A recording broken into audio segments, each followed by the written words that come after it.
ABP news देख रहे हैं आप, मैं हूं स्नेहलता और चलिए 4 बजे की 40 खबरों से शुरुआत करें। दिल्ली से इम्फाल पहुंचे राहुल गांधी समेत कांग्रेस के तमाम बड़े नेता। कुछ ही देर में थोबल से शुरू होगी न्याय यात्रा। यात्रा से पहले खेंगजोंग में शहीदों को नमन किया।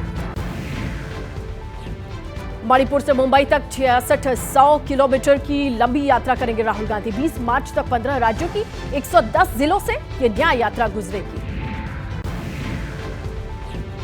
कांग्रेस की भारत जोड़ो न्याय यात्रा पर बीजेपी प्रवक्ता जयवीर शेरगिल का तंज। कहा कि न्याय यात्रा राहुल को व्यस्त रखने का एकमात्र जरिया। कांग्रेस नेता दीपेंद्र हुड्डा के समर्थकों ने बनवाया भारत जोड़ो न्याय यात्रा का टैटू। समर्थन करने के लिए हरियाणा से पहुंचे इम्फाल। कांग्रेस के दिग्गज नेता रहे मिलिंद देवरा एकनाथ शिंदे की शिवसेना में हुए शामिल। मुख्यमंत्री के सामने ली सदस्यता। बोले विकास के मार्ग पर जा रहा। मिलिंद देवड़ा के अचानक कांग्रेस छोड़ने पर गौरव गोगोई का बयान। कहा मौजूदा स्टैंड से मिलिंद का ही होगा नुकसान, उनके जाने का नहीं है मलाल। पीएम मोदी ने दिल्ली में मनाया पोंगल का त्योहार। केंद्रीय मंत्री एल मुरुगन के घर पहुंचे। देशवासियों को शुभकामनाएं। गृह मंत्री अमित शाह का गुजरात दौरा। अहमदाबाद पहुंचकर जगन्नाथ मंदिर में पूजा की। पतंग महोत्सव में शामिल हुए। राम मंदिर प्राण प्रतिष्ठा समारोह को लेकर राष्ट्रव्यापी स्वच्छता अभियान की शुरुआत हुई। जेपी नड्डा ने दिल्ली में रविदास मंदिर से अभियान का शुभारंभ किया। यूपी के सीएम योगी आदित्यनाथ ने गोरखपुर में खिचड़ी मेले शिविर का उद्घाटन किया। लोगों को कंबल बांटे। स्वच्छता अभियान का आगाज किया। प्राण प्रतिष्ठा समारोह से पहले स्वच्छता अभियान। यूपी के डिप्टी सीएम केशव प्रसाद मौर्य ने लखनऊ के बालकेश्वर महादेव मंदिर में साफ सफाई की। पीओके को हासिल करने के लिए अयोध्या में 108 कुंडली यज्ञ शुरू। यज्ञ में जाएंगे 1.25 करोड़ आहुतियां। जगत गुरु रामभद्राचार्य एबीपी न्यूज से बोले पीओके को फिर से हासिल करने के लिए ये यज्ञ किया जा रहा है। जल्द हमारा होगा पीओके। राम मंदिर के मुख्य पुजारी सत्येंद्र दास का बयान। तय मुहूर्त के मुताबिक ही रामलला का प्राण प्रतिष्ठा कार्यक्रम होगा। प्राण प्रतिष्ठा के लिए वाराणसी से आएंगे पंडित। अयोध्या में श्री राम जन्मभूमि तीर्थ क्षेत्र ट्रस्ट ने जारी की रामलला की नई तस्वीर। विराजमान भगवान श्री राम की अद्भुत छवि सामने आई। 22 जनवरी को अयोध्या में राम मंदिर निर्माण का सपना हो रहा है साकार। मंदिर के लिए चले लंबे आंदोलन से जुड़ी पीएम मोदी ने पुरानी तस्वीरें सामने रखी। भगवान राम के ससुराल सीतामढ़ी से अयोध्या आया उपहार। सौगात में सोने चांदी के बर्तन आभूषण समेत कुल 11,008 सामान संपत राय ने स्वीकार किया। प्राण प्रतिष्ठा से पहले पुणे में भव्य कार्यक्रम। एमपी कॉलेज ग्राउंड में 1 लाख लोगों ने राम रक्षा का पाठ किया। टीएमसी सांसद शताब्दी रॉय का विवादित बयान। कहा बीजेपी में इतनी शक्ति है कि भगवान राम को घर दे सके। समाजवादी पार्टी के अध्यक्ष अखिलेश यादव को मिला प्राण प्रतिष्ठा का निमंत्रण। बोले 22 जनवरी के बाद वो सपरिवार जाएंगे अयोध्या। राम मंदिर पर पची कांग्रेस। आचार्य प्रमोद कृष्ण बोले कांग्रेस में कुछ ऐसे लोगों का कब्जा जो न सच सुनना चाहते हैं न सनातन सुनना चाहते हैं। प्राण प्रतिष्ठा को लेकर के कांग्रेस महासचिव केसी वेणुगोपाल का बीजेपी पर निशाना। कहा कि बीजेपी अपने राजनीतिक फायदे के लिए भगवान को करती है इस्तेमाल। राजस्थान के पूर्व सीएम अशोक गहलोत बोले शंकराचार्य ही इसका विरोध कर रहे हैं तो हम क्या कह सकते हैं। प्राण प्रतिष्ठा को लेकर के राजस्थान सरकार का बड़ा फैसला। 22 जनवरी को शराब की बिक्री पर पाबंदी लगाई। अमेरिका में भी हुआ राममय माहौल। न्यू जर्सी में बसे भारतीयों ने भगवा झंडे फूल मालाओं से सजी कारों की रैली निकाली। सेना की गाड़ी पर फायरिंग के बाद से पुंछ के जंगलों में आतंकियों की तलाश जारी। रोमियो फोर्स और जम्मू कश्मीर के जवानों ने मोर्चा संभाला है। जम्मू कश्मीर के राजभवन में सेना के वेटरन दिवस का आयोजन। उपराज्यपाल मनोज सिन्हा शामिल हुए। दिल्ली में कल से खुलेंगे सभी स्कूल। ठंड की वजह से स्कूल का समय बदलाव। सुबह 9 बजे से पहले और शाम 5 बजे के बाद नहीं चलेंगे स्कूल। दिल्ली सरकार ने आदेश जारी किया। यूपी के मेरठ में बदमाशों ने भक्त बनकर मंदिर से चुराई अष्टधातु की मूर्ति, चोरी की वारदात सीसीटीवी में कैद। यूपी के मुरादाबाद में विकसित भारत संकल्प यात्रा के कार्यक्रम में फायरिंग, मठ पर मारपीट के बाद बीजेपी नेता ने गोली चलाई।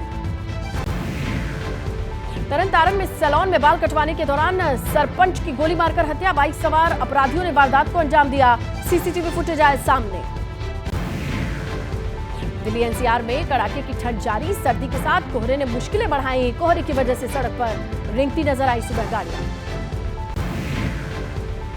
घने कोहरे की वजह से हवाई सेवा पर असर, दिल्ली समेत एयरपोर्ट से उड़ने वाली कई फ्लाइट्स लेट, यात्रियों को परेशानी। जम्मू कश्मीर में इस बार पड़ी रही सूखी ठंड, राज्य के हिल स्टेशंस पर भी बेहद कम बर्फबारी, ऊंचाई वाले इलाकों से भी सामान्य से कम बर्फबारी की खबर। अभी हफ्ते भर तक शुष्क बना रहेगा मौसम। मैं हूं आयुषी नेगी और इस वक्त रामनगरी अयोध्या से इस वक्त एबीपी न्यूज का ये खास बुलेटिन आप देख रहे हैं। जी स्नेहलता, मुझे आवाज आ रही है और अपने दर्शकों का बहुत स्वागत करती हूं मैं। आज रामनगरी अयोध्या से सीधा लाइव बुलेटिन हम दिखा रहे हैं और अपने बुलेटिन में आज हम सबसे पहले बात करेंगे, चलिए सीधे आपको रुख करते हैं इम्फाल का, जहां इस वक्त राहुल गांधी पहुंच गए हैं और राहुल गांधी क्या कुछ बोल रहे हैं वो आपको सुनाते हैं, क्योंकि उनकी न्याय यात्रा की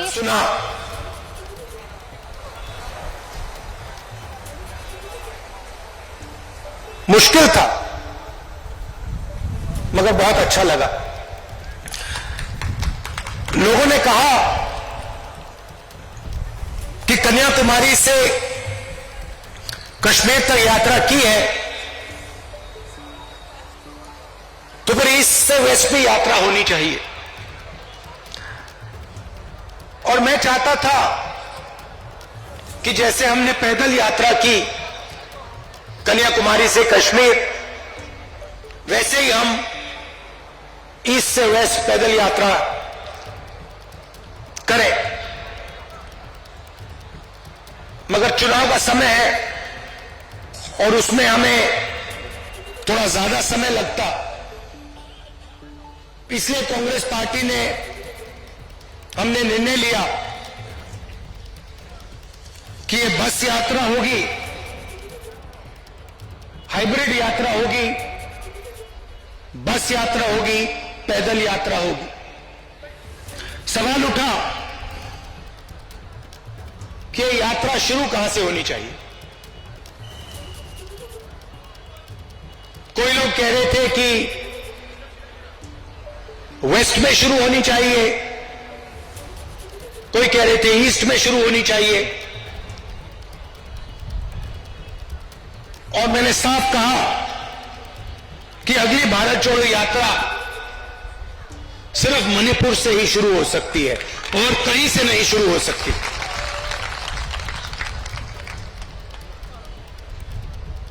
मणिपुर बीजेपी की जो राजनीति है, बीजेपी की नफरत, आरएसएस की नफरत, उनका जो दृष्टिकोण है, उस विचारधारा का मणिपुर एक चिन्ह है। जो आपने यहां खोया, जो मेरे भाई ने बस के ऊपर कहा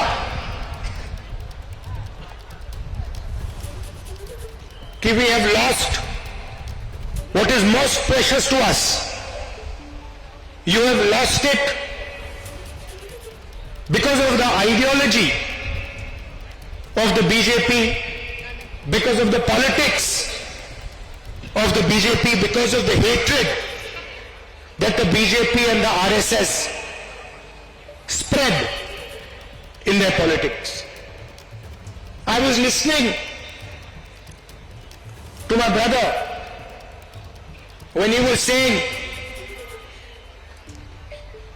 we have lost what we valued, and I was thinking to myself, yes, you have lost what you have valued, but we will find what you valued once again and bring it back to you.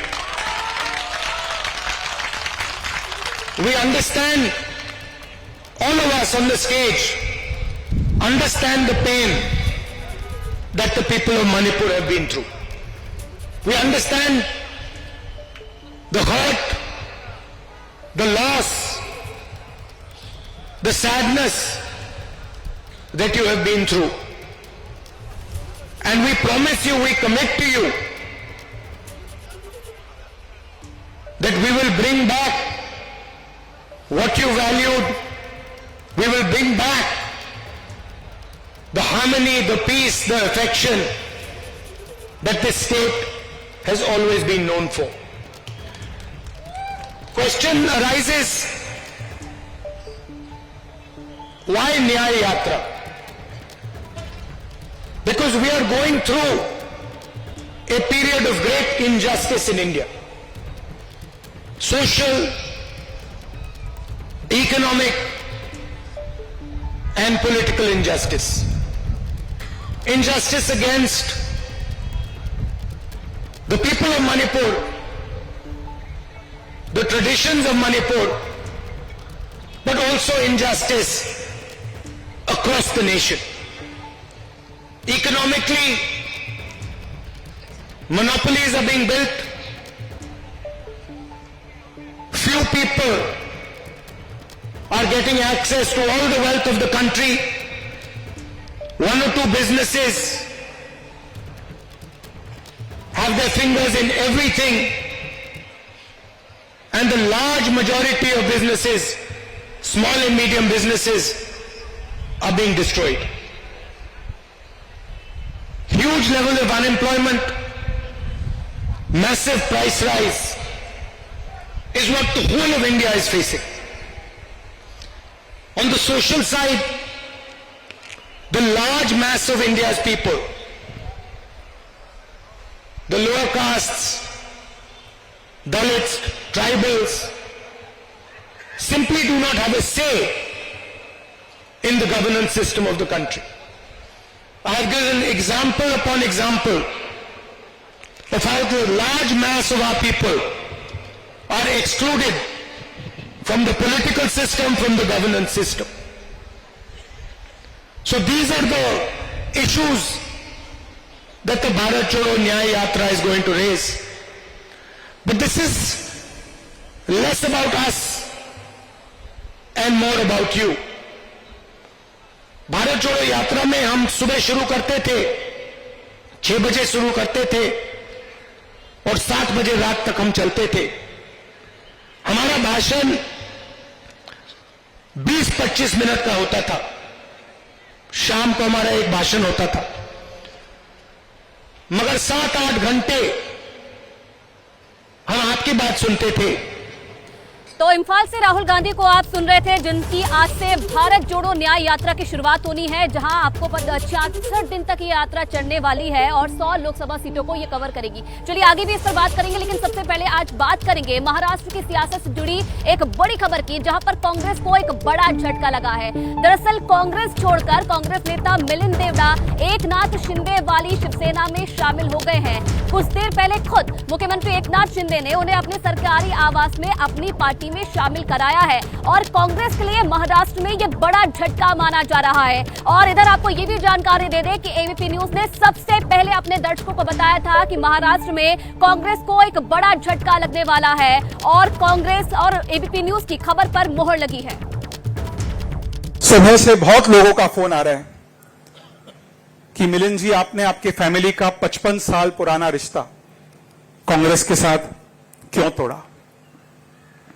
मैं एक बात कहना चाहता हूं सबसे पहले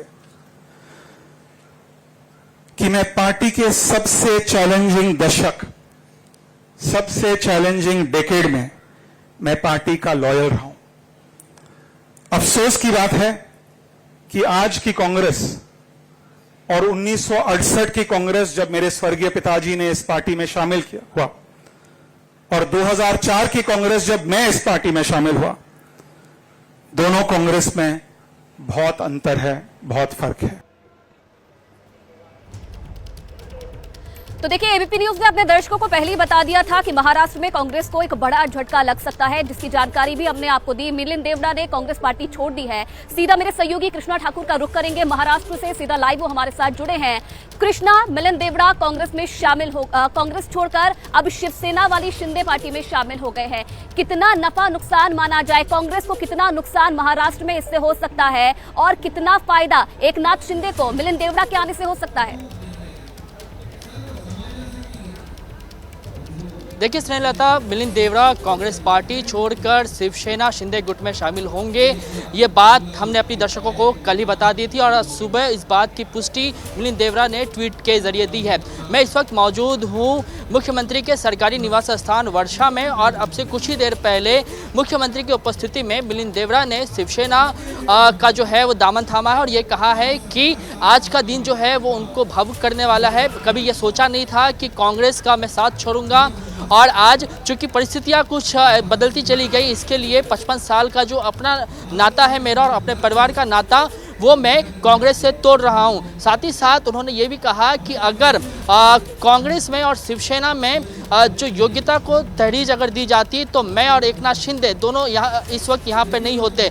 तो आप देख सकते हैं कि किस तरीके से मिलिंद देवड़ा का जो है वो दर्द झलका है और ये साफ तौर पे कह रहे हैं कि चूंकि योग्यता को इम्पोर्टेंस नहीं दिया जा रहा था, इसके लिए जो तमाम जो पार्टी लीडर्स हैं वो कांग्रेस का साथ एक एक करके छोड़ते जा रहे हैं। साथ ही साथ अब ये कह रही हैं कि मिलिंद देवड़ा के आने से पार्टी को कितना कुछ फ़ायदा हो सकता है। तो सबसे पहले ये समझिए कि मिलिंद देवड़ा के आने से पार्टी को एक नेशनल चेहरा मिलेगा, एक नेशनल चेहरा, वो चेहरा जो जिनका ट्रेडर्स यूनियन के अंदर बहुत अच्छा नाम है। साथ ही साथ मिलिंद देवड़ा जो हैं वो दक्षिण मुंबई सीट से वो लगातार लड़ते आ रहे हैं, पार्टी के सांसद भी रहे हैं, पूर्व केंद्रीय मंत्री भी रहे हैं। लेकिन 2014 और 2019 में जब मोदी की सरकार थी तब उन्होंने शिवसेना का गठबंधन था उसके साथ और शिवसेना यूबीटी का जो अरविंद सावंत है वो लगातार उससे जीतते आ रहे थे। लेकिन चूंकि अब शिवसेना बीजेपी से अलग हो गई है तो इसी बात को लेकर मिलिंद देवड़ा जो है वो बिल्कुल कृष्णा देखने वाली बात है, क्योंकि देखिए आने वाले समय में लोकसभा चुनाव भी होने हैं,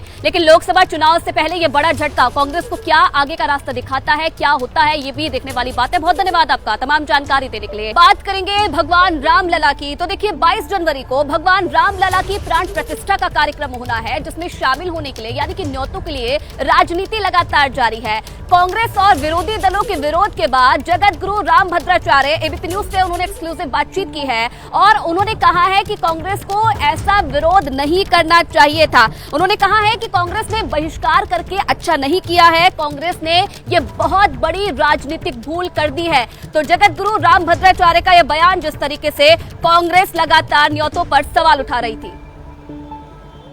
गुरुदेव, एक बात ये बताइए कि कांग्रेस ने बहिष्कार कर दिया और न्योता ठुकरा दिया है, आप बहुत मुखर रहे हैं कांग्रेस की स्टैंड को लेकर के इस मुद्दे पर, इस पर आप क्या कहेंगे? सोनिया गांधी ने अच्छा नहीं किया। ऐसा क्यों कह रहे हैं आप अच्छा नहीं किया? राम जी का न्योता नहीं ठुकराना चाहिए। जिसे भारत में रहना है उसे जय श्री राम कहना है। क्या कोई राजनीतिक भूल कर दी कांग्रेस ने? 2024 का चुनाव बहुत बड़ी भूल की है। इसका क्या परिणाम होगा गुरुदेव? और जो परिणाम अभी विधानसभा के चुनाव में हुआ है वही होगा। ये एक और भविष्यवाणी आपकी आ गई जी। तो जगत गुरु रामभद्राचार्य को आपने सुना, जिसमें उन्होंने कहा कि कांग्रेस को सवाल नहीं उठाना चाहिए था, जो न्योता था उसे नहीं ठुकराना चाहिए था। अब सीधे आपको मेरे सहयोगी अभिषेक उपाध्याय के पास लिए चलते हैं, जिन्होंने खुद रामभद्राचार्य से बातचीत की है। अभिषेक, साफ तौर पर रामभद्राचार्य ने सवाल उठाए हैं, ये कहा है कि कांग्रेस को जो न्योता था वो नहीं ठुकराना चाहिए था। क्या मायने निकाले जाए जगत गुरु के इस बयान के? आयुषी, देखिए अयोध्या में रहकर के बयान जगत गुरु ने दिया है, एक बात ये, दूसरी बात ये उस समय दिया है जब कांग्रेस शंकराचार्यों के स्टैंड को की आड़ लेकर के अपने स्टैंड को जस्टिफाई करने की कोशिश कर रही है। उस समय जगत गुरु रामभद्राचार्य पद्म विभूषण हैं, उनका ये कहना और अयोध्या में आकर के ये कहना ये बहुत मायने रखता है। और वही जो संदेश लगातार एक पॉलिटिकल संदेश जा रहा है, एक सामाजिक संदेश जा रहा है, धार्मिक संदेश जा रहा है कि कांग्रेस आखिरकार क्यों इस प्राण प्रतिष्ठा समारोह से दूरी बना रही है। उसमें जो सवाल खड़े हो रहे हैं जगत गुरु के इस बयान से, वो सवाल और भी ज्यादा गहरा गए हैं। कांग्रेस के सामने अब चुनौती ये है कि बीजेपी का मुकाबला तो कर सकती है कि बीजेपी का इवेंट है, आरएसएस का इवेंट है, लेकिन जगतगुरु रामभद्राचार्य जैसे संतों के इन प्रश्नों का वो क्या जवाब देगी और क्या इनको भी किसी पॉलिटिकल आईने में देखने का साहस कर पाएगी, ये कांग्रेस के सामने बहुत बड़ा यक्ष प्रश्न है। आयुषी, एबीपी न्यूज देख रहे हैं आप, मैं स्नेहलता हूं और अब आपको पीएम मोदी की वो तस्वीरें दिखाते हैं जब मकर संक्रांति के मौके पर पीएम मोदी ने गौ सेवा की। उनके आवास की ये तस्वीरें हैं और देखिए गायों की सेवा करते, उन्हें चारा खिलाते, उन्हें दाना खिलाते, ये तस्वीरें, सुंदर तस्वीरें सामने आई हैं और उन्होंने साझा की है। और आज के दिन गौ सेवा के साथ किस तरीके से उन्होंने संक्रांति का पर्व मनाया, इसकी बानगी ये तस्वीरें हैं। देखिए प्रधानमंत्री बीच में प्यार दुलार करते हुए बछड़ों को, ये गैया, गौ माता और इनको चारा खिलाती ये तस्वीरें सामने आई हैं। मकर संक्रांति के मौके पर जिसे दान पुण्य का दिन कहा जाता है, जितना ज्यादा दान कर सके, जितनी ज्यादा सेवा कर सके, सूर्य के उत्तरायण होने के इस पर्व पर इसकी मान्यता रही है। और देखिए इसी संस्कृति को, इसी परंपरा को निभाते हुए, उसका निर्वहन करते हुए प्रधानमंत्री नरेंद्र मोदी की भी तस्वीरें आई हैं और एक संदेश दिया है गौ सेवा का। स्वच्छता का संदेश तो उन्होंने पहले से ही दिया हुआ था कि मंदिरों की साफ सफाई रखें, क्योंकि देखिए सूर्य उत्तरायण होने के साथ अब पूजा पाठ, शुभ कार्य की शुरुआत हो जाती है। ऐसे में गौ सेवा, मंदिरों की सफाई, ये तमाम चीजें काफी अहमियत रखती हैं।